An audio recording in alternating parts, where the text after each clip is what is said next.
नमस्कार मित्रांनो. मकर राशीबद्दल सांगायचं झालं तर मकर राशीची 7.5 संपलेली आहे मार्च महिन्यामध्ये. परंतु 7.5 संपल्याचा अनुभव मात्र तुम्हाला अजिबात आलेला नाही. उलटपक्षी तुम्हाला वाटतंय की 7.5 पेक्षाही वाईट कालावधी सुरू झालेला आहे. उषःकाल होता होता काळ रात्र झाली असं म्हणण्याची वेळ आलेली आहे. तर यामागचं कारण काय आहे? यामागे नेमका विचार कोणता आहे? किंवा गुरुचं जे राशी परिवर्तन होणार आहे, गुरु राहू केतू यांचं जे राशी परिवर्तन होणार आहे मे महिन्यामध्ये, त्याचे प्रभाव परिणाम नेमके कशा प्रकारचे असतील, या सर्वांचं उत्तर नेमकं काय असेल, या सर्व संदर्भातली खुलासावर चर्चा आपण या व्हिडिओमध्ये करणार आहोत. गुरुबद्दल सांगायचं झालं तर गुरु जो ग्रह आहे हा तुमच्या राशीचा नंबर 1चा अशुभ फलदायी ग्रह आहे, कारण तो तुमचा तृतीयश आहे किंवा व्ययश आहे. अर्थात हा जो गुरु आहे त्याचं जे गोचर आहे म्हणजे या वर्षाकरता, पुढील येणाऱ्या वर्षाकरता हे असणाऱ्या तुमच्या 6व्या स्थानात रोग, शत्रू किंवा अशुभ स्थान असं सुद्धा म्हटलं जातं. म्हणजे तो अशुभ स्थानामध्ये भ्रमण करणार आहे. तर अर्थात गुरुचे सर्व काही तुम्हाला अशुभ परिणाम मिळणार आहेत का? तर तसं अजिबात नाही. कारण मुळातच गुरु जो ग्रह आहे हा संपूर्णपणे शुभ फलदायी किंवा शुभ ग्रह मानला जातो. जरी तो तुमच्या राशीला अशुभ फलदायी असला किंवा अशुभ स्थानातून भ्रमण करत असला तर त्याचे शुभ आणि अशुभ दोन्ही प्रकारचे परिणाम मिळणार. त्याबद्दल थोडी चर्चा करू. जसं की गुरु जो ग्रह आहे हा तुमच्या 6व्या स्थानामध्ये भ्रमण करतोय, तर सगळ्यात पहिली आणि महत्त्वाची गोष्ट चांगल्याबद्दल आपण विचार करू, शुभ परिणामांबद्दल. ज्या ठिकाणी तुम्ही काम करता, नोकरी करता किंवा व्यवसाय करता, त्या ठिकाणचे जे सहकर्मी असतील किंवा वरिष्ठ असतील त्यांच्याबरोबर तुमचा जो रॅपो असेल किंवा त्यांच्याबरोबरचे तुमचे नातेसंबंध आहेत हे अतिशय चांगले आहेत. तुम्हाला चांगली मदत मिळेल, तुमच्या कामाचं ॲप्रिसिएशन होईल, वाहवा होईल, तर ती गोष्ट तुमच्यासाठी खूप चांगली होईल. आणि जे तुमचं कार्यक्षेत्र असेल त्या संदर्भातल्या निरनिराळ्या संधी तुम्हाला मिळू शकतील, जी की चांगली गोष्ट आहे. वाईट गोष्ट अशी आहे किंवा अशुभ फलदायी अशी गोष्ट अशी आहे की जर का तुम्ही कुठल्या व्याधीने ग्रस्त असाल तर तत्संबंधी काही त्रास तुम्हाला दिसू शकतील. अर्थात याच्या आधी जर का कुठल्या व्याधीने जर का तुम्ही त्रस्त असाल तरच तुम्हाला तशा प्रकारचे काय अनुभव मिळू शकतील. त्यावरती डॉक्टर इलाज करणं हे महत्त्वपूर्ण राहील. नव्याने काही व्याधी येईल असं काही नाही. मात्र आधीपासून जर का तुम्ही कुठल्या व्याधीने ग्रस्त असाल तर तत्संबंधी काळजी घेणं गरजेचं राहील. याचप्रमाणे हा जो गुरु आहे हा गुरु पंचम दृष्टीने तुमच्या 10व्या स्थानाला किंवा कर्मस्थानाला बघतोय. ही गोष्ट सुद्धा थोडी महत्त्वाची आहे. अर्थात करिअरच्या संदर्भातलं गुरुचे जे राशी भ्रमण आहे येणाऱ्या 1 वर्षाकरता हे तुमच्यासाठी खूपच चांगल्या प्रकारचं दिसून येईल. निरनिराळ्या प्रकारच्या संधी मिळणं, तुमच्या कामाचं ॲप्रिसिएशन होणं, तुम्ही तुमच्या कार्यकर्तव्याची झाक सोडणं किंवा मल्टिपल सोर्सेस ऑफ इन्कम ज्याला आपण म्हणतो, हे इन्कम तुमच्या समोर येऊ शकते आणि ते जरूर घ्या. कारण तुमची जी राशी आहे ही चिकाटी किंवा हार्डवर्किंगच्या बाबतीत कुठल्याही राशीपेक्षा कमी नाही, उलट जास्तच आहे. तर तशा प्रकारच्या तुम्हाला काही संधी मिळू शकतील आणि जीवनात काही मोठं काही करून दाखवायचं असेल तर त्याची सुरुवात सुद्धा तुम्ही येणाऱ्या वर्षामध्ये करू शकाल. यानंतर हा जो गुरु आहे हा गुरु 7व्या दृष्टीने तुमच्या व्यय स्थानाला बघतो आहे. ही गोष्ट थोडीशी महत्त्वाची आहे. येथे सुद्धा तुम्हाला पॉझिटिव्ह आणि निगेटिव्ह दोन्ही गुणधर्म मिळणार आहेत.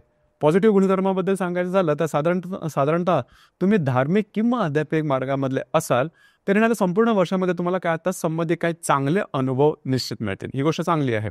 दुसरी महत्त्वाची गोष्ट म्हणजे थोडंसं धार्मिक आध्यात्मिक जो भाव आहे नॉर्मल करता सुद्धा किंवा जे सांसारिक आहे त्यांच्याकरता सुद्धा धार्मिक किंवा आध्यात्मिक जो भाव आहे, जे विचार आहेत हे तुमच्यामध्ये थोडेसे वाढीस लागतील. एखाद्या पंथाला जॉईन करणं किंवा देवधर्म करणं, अशा म्हणजे जपतप्य किंवा उपवास वगैरे करणं, अशा मार्गाला तुम्ही लागाल. तर अशा प्रकारचे विचारसुद्धा तुमच्या मनात येऊ शकते. आणि सगळ्यात महत्त्वाचं म्हणजे ज्या मकर राशीच्या व्यक्तींना परदेश गमन करायचं आहे त्यांच्याकरता येणारं वर्ष चांगलं राहील. तर संबंधी चांगल्या ऑपॉर्च्युनिटी वगैरे मिळू शकतील. मग ते तुमच्या कामाच्या संदर्भातले असेल किंवा तुम्हाला सहज फिरण्यासाठी सुद्धा जायचं असेल, मात्र तुमचं परदेश गमन होण्याची शक्यता बऱ्याच प्रमाणात राहील. हे झाले चांगले विचार किंवा चांगले अनुभव.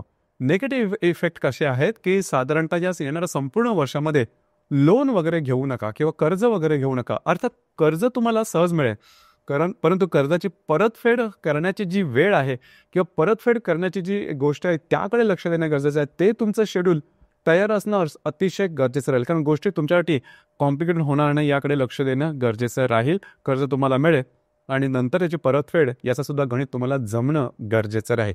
तर ह्या गोष्टी आहेत गुरु जो तुमच्या व्ययस्थानामध्ये बघेल त्या संदर्भात किंवा त्याचं लक्ष जे असेल किंवा दृष्टी असेल. आता जो गुरु आहे गुरु नवम दृष्टीने तुमच्या द्वितीय स्थानाला बघत आहे. ही गोष्ट खूप चांगली आहे. साधारणतः आर्थिक संदर्भातले काही चांगले लाभ मिळतील, महत्त्वपूर्ण इन्व्हेस्टमेंट तुमची होऊ शकेल. याचप्रमाणे वैवाहिक जोडीदाराचे नातेसंबंध सुद्धा सुधारते. तर गुरु जो ग्रह तुमच्या 6व्या स्थानामध्ये भ्रमण करतो आहे याचे पॉझिटिव्ह निगेटिव्ह दोन्ही तुम्हाला गुणधर्म मिळणार आहेत. आता थोडी चर्चा करू शनी ग्रहाबद्दल. जे मी सुरुवातीला तुम्हाला सांगितलं की शनीची 7.5 संपलेली जरी असली तरी 7.5 संपल्याचा अनुभव मात्र तुम्हाला मिळाल्याने उलट आणखीन जीवनाचा गुंता वाढलेलाच दिसतो आहे. त्यामागचं कारण काय त्याचं उत्तर तुम्हाला आता मिळेल. तर लक्षात घ्या, हा जो शनी आहे हा शनी तुमच्या तृतीय स्थानाला बघतो आहे. तृतीय स्थानामध्ये आहे. तर इथे 2-3 गोष्टी त्या संदर्भात लक्ष देणं गरजेचं राहील की तुमची जी कामं आहेत वैयक्तिक याचा वेग बऱ्याच प्रमाणात मंदावेल. ही गोष्ट लक्षात घ्या. दुसरी गोष्ट म्हणजे तुम्ही घेतलेले निर्णय योग्य होणं थोडंसं चुकीचं होऊन बसेल आणि सगळ्यात महत्त्वाचं म्हणजे त्याचा परिणाम तुमच्या आत्मविश्वासावरती होईल. मग त्याच्यामुळे छोट्या-छोट्या गोष्टींमध्ये सुद्धा आपलं काम पूर्ण होईल की नाही अशा प्रकारचे काही प्रश्नचिन्ह उभे राहतील. यामध्ये अतिशय महत्त्वाची गोष्ट म्हणजे जी गोष्ट तुमच्या अगदी सरळ आहे, ट्रान्सपरंट आहे, कायद्याशी अनुरूप आहे किंवा लॉजिकल आहे, अशाच गोष्टी करा किंवा अशाच गोष्टीच्या संदर्भातले निर्णय घ्या. ही गोष्ट थोडी महत्त्वपूर्ण राहील. येणाऱ्या 2.5 वर्षापर्यंत हा जो शनी आहे हा शनी तुमच्या तृतीय स्थानामध्ये भ्रमण करतो आहे. त्यामुळे थोडंसं फिरणं वगैरे जास्त होईल आणि दमछाक वगैरे होईल.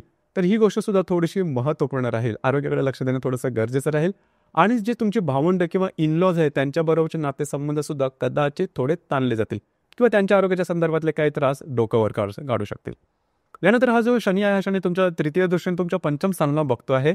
इथे ही गोष्ट महत्त्वाची, जर का तुम्हाला संतती असेल किंवा संतान असेल तर त्यांच्या बाबतीत सुद्धा तुमच्या अपेक्षेप्रमाणे त्यांचं वर्तणूक दिसणार नाही किंवा त्यांची प्रगती दिसणार नाही. तुम्हाला थोडंसं वाटेल की गोष्टी अशा कशा चालल्यात, कारण आपण सगळ्यात मोठं सुख हे आपल्या संततीमध्ये बघत असतो आणि तीच थोडी वेगळ्या प्रकारे वागायला लागली तर साहजिकच मनामध्ये वेगळ्या प्रकारच्या काही शंका उपस्थित राहतात आणि तुमची जी राशी आहे 7.5 जस्ट आता मोकळे होते आणि त्यानंतर हे परत प्रश्न, त्यामुळे आणखीनच थोडासा त्रास झाल्यासारखा वाटतो.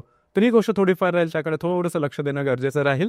दुसरी महत्त्वाची गोष्ट म्हणजे ज्या गर्भवती महिला आहेत त्यांनी सुद्धा स्वतःच्या आरोग्याकडे लक्ष देणं गरजेचं राहील. शनी जो ग्रह आहे हा शनिग्रह सप्तम दृष्टीने तुमच्या भाग्यस्थानाला बघतो आहे. संपूर्ण येणाऱ्या 2.5 वर्षामध्ये नशिबावरती विसंबून कुठल्याही प्रकारचे निर्णय घेऊ नका, तुमचे अंदाज चुकू शकतील. लक्षात घ्या, जे मी मगाशी सांगितलं थोडंसं पारदर्शकता ठेवा आणि लॉजिकल विचार करा. फक्त आणि फक्त नशिबाच्या जोरावरती गोष्टी करू नका, त्याच्यामुळे तुम्ही अडकून जाल किंवा फसल्यासारखे तुमची परिस्थिती होऊन जाईल. अर्थात या दरम्यान तुमचं फिरणं वगैरे होईल, भटकणं वगैरे जास्त होईल. आता जी मी गोष्ट सांगणार आहे ती अतिशय महत्त्वपूर्ण राहील आणि त्या संदर्भात काळजी घेणं गरजेचं राहील. तशाच प्रकारचे अनुभव 7.5 संपल्यानंतर सुद्धा तुम्ही घेतलेले असतील.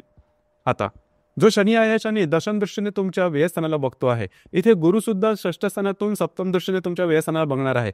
इथे जी मगाशी मी गोष्ट सांगितली की आर्थिक व्यवहार अतिशय काळजीपूर्वक करणं गरजेचं राहील.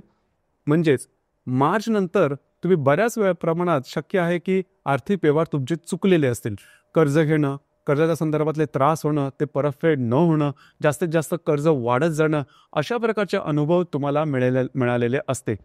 आतापर्यंत जर का तुम्ही तसे केलेले असेल त्या संदर्भात काळजी घ्या. पुढे त्या गोष्टीमध्ये जास्त, कारण हे चक्रव्यूहासारखं होणार आहे. तुम्ही त्याच्यामध्ये फसले जाल आणि येणाऱ्या संपूर्ण वर्षामध्ये अशा प्रकारच्या गोष्टी जास्त प्रमाणात होतील. इथे आणखीन एक गोष्ट सगळ्यात महत्त्वाची आहे, जर का तुम्ही रिलेशनशिपमध्ये असाल तर खास करून मार्च नंतरचं जे रिलेशनशिपमध्ये जर का तुम्ही आलेले असाल तर त्या ठिकाणी लक्ष देणं गरजेचं राहील की तुमचे अंदाज चुकण्याची शक्यता बऱ्याच प्रमाणात राहील. गोष्टी चुकीच्या होऊ शकतील. म्हणजे जरी तुम्ही रिलेशनशिपमध्ये आधीपासून असाल तरी सुद्धा रिलेशनशिपमध्ये प्रॉब्लेम येतील आणि मार्च महिन्यानंतर जर का तुम्ही खरोखरच एखाद्या सिरियस रिलेशनशिपमध्ये आलेला असाल तर त्या संबंधी काळजी घेणं गरजेचं राहील. तुमचे अंदाज चुकू शकतील. आणि आत्ता जी गोष्ट सांगितली की थोडंसं आर्थिक संदर्भात काळजी घ्या, लोन घेणं, लोन देणं किंवा अशा संदर्भात काळजी घेणं गरजेचं. तुमच्या पैशाच्या संदर्भातले व्यवहार हे चुकण्याची शक्यता जास्त आहे आणि अशाच प्रकारचे अनुभव तुम्हाला मार्च नंतर आल्यामुळे 7.5 संपली की नव्याने चालू झाली अशा प्रकारचे विचार किंवा प्रश्न तुमच्या डोळ्यासमोर उभे राहिलेले असतील. आता थोडं विचार करू राहू केतूबद्दल. राहू आणि केतू हे जे दोन्ही ग्रह तुमच्या भाग्य आणि तृतीय स्थानामध्ये भ्रमण करत होते तर साधारण 19 मे नंतर हे जे राहू केतू आहे ते दोन्ही ग्रह तुमच्या द्वितीय आणि अष्टम स्थानामध्ये भ्रमण करणार आहेत. आता याचे परिणाम कशा प्रकारचे असतील ते सुद्धा लक्ष देणं गरजेचं राहील. इन्व्हेस्टमेंटच्या संदर्भात काळजी घेणं गरजेचं राहील. राहू तुमची जी इन्व्हेस्टमेंट आहे ही चुकीची ठरवू शकेल. लक्षात घ्या, फसवलं जाणं अशा प्रकारचे अनुभव आर्थिक संदर्भात किंवा आर्थिक घोटाळे होणं अशा प्रकारचे जे अनुभव आहेत हे राहूच्या भ्रमणाने तुम्हाला अनुभवास येऊ शकतील. काळजी घ्या, त्या संदर्भात दक्ष राहणं अतिशय आवश्यक राहील.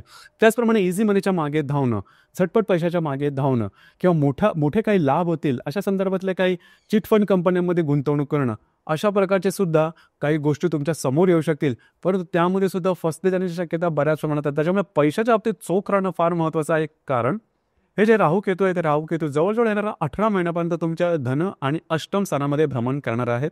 तर या संदर्भात काळजी घेणं गरजेचं राहील. याचप्रमाणे जो केतू तुमच्या अष्टम स्थानामध्ये भ्रमण करतोय, त्या संदर्भात सुद्धा गोष्टी महत्त्वपूर्ण राहील. खास करून आरोग्याच्याच कडे लक्ष देणं गरजेचं आहे. लागणं, कापणं, खरचटणं अशा प्रकारचे काही शारीरिक त्रास तुम्हाला होऊ शकतील. तर एकंदरीत सांगायचं झालं, ह्या तिन्ही किंवा चारही ग्रहांबद्दल सांगायचं झालं तर ते का सांगितलं की कुठलाच ग्रह तुम्हाला एकटा कधीच परिणाम देत नाही. तो सांघिक परिणाम असतो आणि त्या प्रकारेच तुम्हाला तुमच्या आयुष्याचे निर्णय घ्यायचे असतात. आतापर्यंत तुम्हाला समजलेलं असेल की तुमच्या पत्रिकेला किंवा तुमच्या राशीला कोणत्या गोष्टी महत्त्वाच्या आहेत, कोणत्या गोष्टी करायच्या आहेत, कोणत्या गोष्टी टाळायच्या आहेत आणि त्या अनुषंगाने जर का तुम्ही निर्णय घेतले तर ते चुकणार नाहीत किंवा ग्रह त्यांचे इफेक्ट देणार पॉझिटिव्ह किंवा निगेटिव्ह. परंतु तुम्ही स्वतःहून काही चुकी करू नका. जर at the back of mind तुम्हाला आता सांगितलेल्या गोष्टी लक्षात असतील तर अर्थातच मोठ्या गुंतवणूक तुम्ही करणार नाही किंवा चक्रव्यूहामध्ये गुंतले जाणार नाही. कारण येणारं जे संपूर्ण जे वर्ष आहे हे वर्ष तुम्हाला अशाच प्रकारच्या काही गोष्टी करू शकतील. अर्थात त्याच्यामध्ये पॉझिटिव्ह किंवा चांगले गुणसुद्धा आहेत किंवा चांगल्या काय गोष्टीसुद्धा आहेत, जसं की तुमचं कार्यक्षेत्र किंवा करिअर, त्याच्यावर जास्त फोकस करा. रिलेशनशिपच्या बाबतीमध्ये अतिशय कटाक्षाने टाळा आणि आर्थिक व्यवहार म्हणजे रिलेशनशिप आणि आर्थिक व्यवहार इथे डोळ्यात तेल घालून काम करणं गरजेचं राहील, कारण गोष्टी तुमच्यासाठी जास्त कॉम्प्लिकेटेड होऊ शकतील. तर मित्रांनो, हे होतं मकर राशीकरता गुरुचं जे राशी परिवर्तन होणार आहे षष्ठ स्थानात किंवा मिथुन राशीत आणि राहू केतूचे जे होणार आहे साधारणतः कुंभ आणि सिंह राशीत, याचा प्रभाव पडणार नेमके कशा प्रकारचे असतील या संदर्भातली चर्चा. धन्यवाद.